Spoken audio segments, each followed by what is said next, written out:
అందరికీ నమస్కారం. పంచభూతలింగాలలో ఒకటైన వాయులింగం శ్రీకాళహస్తిలో మనకు దర్శనమిస్తుంది. శ్రీ అంటే సాలెపురుగు, కాలము అంటే పాము, హస్తి అంటే ఏనుగు. ఈ మూడు ఇక్కడ శివుడిని సేవించి తరించిన కారణంగా ఈ ప్రదేశానికి శ్రీకాళహస్తి అనే పేరు రాగా స్వామివారు శ్రీకాళహస్తీశ్వరుడుగా కొలవబడుతున్నాడు. సువర్ణముఖి నదీ తీరంలో ఆవిర్భవించిన ఇక్కడి శివుడినే తిన్నడు సేవించి కన్నప్పగా చరిత్రలో మిగిలిపోయాడు. ఇక్కడ గర్భాలయం తలుపులు మూసినా స్వామివారికి ఎదురుగా గల దీపం గాలికి కదులుతూ ఉంటుంది. కాని అందుకు భిన్నంగా ఇక్కడి క్షేత్రంలో శివలింగం తెల్లగా నలుపలుకలుగా ఉండడం విశేషం. పార్వతీదేవికి పరమశివుడు పంచాక్షరీ మంత్రాన్ని ఉపదేశించింది ఇక్కడేనని స్థల పురాణం చెబుతోంది.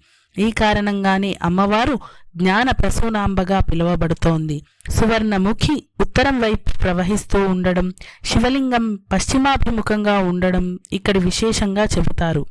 శ్రీకాళహస్తిలో ప్రతి శుక్రవారం జ్ఞాన ప్రసూనాంబకు బంగారు చీరను అలంకరింపచేస్తారు.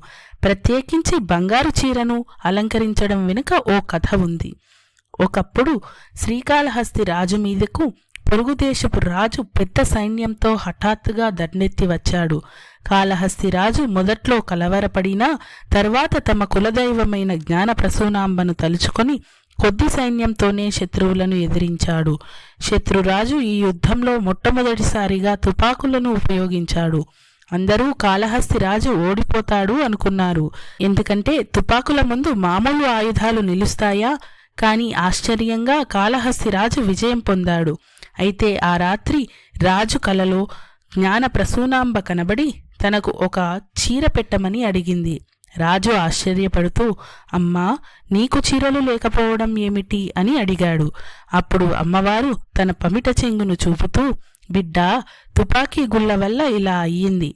తుపాకీ గుళ్ళు నీకు నీ సైన్యానికి తగలకుండా నా చెంగు అడ్డు పెట్టాను అని అన్నది. కాళహస్తిరాజు ఉలిక్కిపడి లేచాడు. ఆనంద భాష్పాలు చెక్కిళ్లపై రాలుతున్నాయి.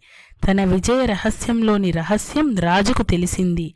తన తల్లి ఆ జగజ్జనని జ్ఞాన ప్రసూనాంబ తుపాకీ గుళ్లను తనపైకి తీసుకొని విజయాన్ని అనుగ్రహించింది. ఎంత కరుణ అని పొంగిపోయాడు. మరునాడు రాజు జ్ఞాన ప్రసూనాంబను బంగారు చీరతో అలంకరింపచేశాడు. ఈ కథనం గురించి ఇక్కడి శాసనాలలో రాసి ఉంది. అప్పటి నుండి ఇప్పటి వరకు కూడా ప్రతి శుక్రవారం అమ్మవారికి బంగారు చీరను కడతారు. ఈ బంగారు చీరలో మరింత తేజోవంతమై విరాజిల్లుతుంది జ్ఞాన ప్రసూనాంబిక అమ్మవారు.